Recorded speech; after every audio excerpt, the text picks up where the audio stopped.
Imagine for a moment you're an astronaut exploring one of our solar system's many other planets or moons. It probably looks pretty alien. Whether you're swimming across Titan's vast liquid methane oceans or plodding through Venus's thick yellow clouds, it's obvious that you're pretty far from home. However, several locations throughout the solar system share very important geological and environmental features with Earth, like volcanoes, sprawling deserts, and impact craters. We call these spots planetary analogs. That means that their environments analogous or comparable to those on other planets. Scientists interested in human exploration take advantage of these similar environments to study other planets and prepare for exploring the solar system from the comfort and safety of our home planet. Today, we'll check out some of the planetary analogs throughout our home state of Arizona and the incredible research that they have helped to facilitate. My name is Hannah Schmitz, and this is Space for Humans.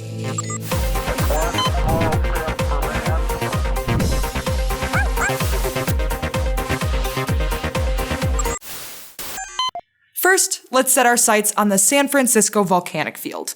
Located just north of Flagstaff, Arizona, the San Francisco Volcanic Field is home to over 600 volcanoes with an incredibly diverse range of compositions. One common and very important characteristic of this volcanic field is the presence of cooled basaltic lava flows, which originated from basaltic magma flowing out onto the surface of a planet from cracks in its crust, some of which happened as recently as 900 years ago. This cooled basalt is also present all over the moon, which has made this location an invaluable lunar analog since the Apollo program. In May 2024, NASA's Human Surface Mobility Test Team, otherwise known as JET, led a full-scale mock lunar surface mission right here in the San Francisco Volcanic Field. The objective of this mission was to address several challenges present for the upcoming Artemis 3 mission, which plans to return astronauts to the moon for the first time since the 70s. Astronauts Kate Rubins and Andre Douglas donned their spacesuits and collected geological samples in the Arizona desert while communicating their decisions with Houston's Mission Control Facility in real time. They even worked through the night and set up a large spotlight to simulate the appearance of the sun on the horizon. One of the main takeaways from the JET mission was the importance of improving the quality of geological maps of EVA locations generated using remote sensing of planetary surfaces. These maps are incredibly important for mission operations and ensuring that the science objectives of these expensive and very challenging missions can be completed. And using Earth as a practice ground allows for these logistical challenges to be worked out in a much lower risk environment. Also near Flagstaff lies Barringer Meteor Crater, one of the world's best preserved impact craters thanks to Arizona's dry climate. Like they say, it's a dry climate. This makes one of the best analogs on Earth for understanding other planets' impact craters. For several years, one of NASA's primary scientific objectives has been to identify the presence of past and present liquid water deposits on Mars. There's one surface characteristic in particular, which has been of particular interest in this search for several years now: Mar craters.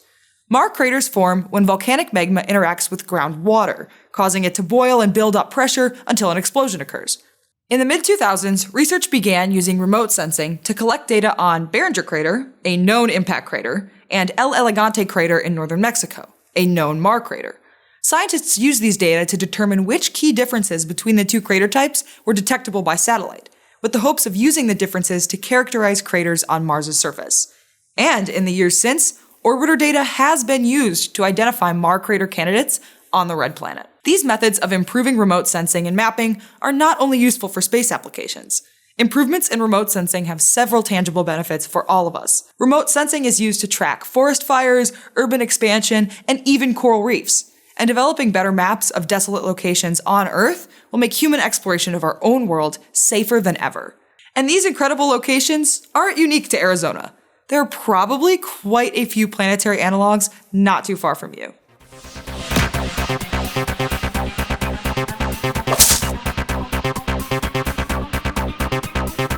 If you enjoyed this video, remember to like, share, subscribe, and hit that notification bell for more Space for Humans. Like that. Yeah. And with your hands still over.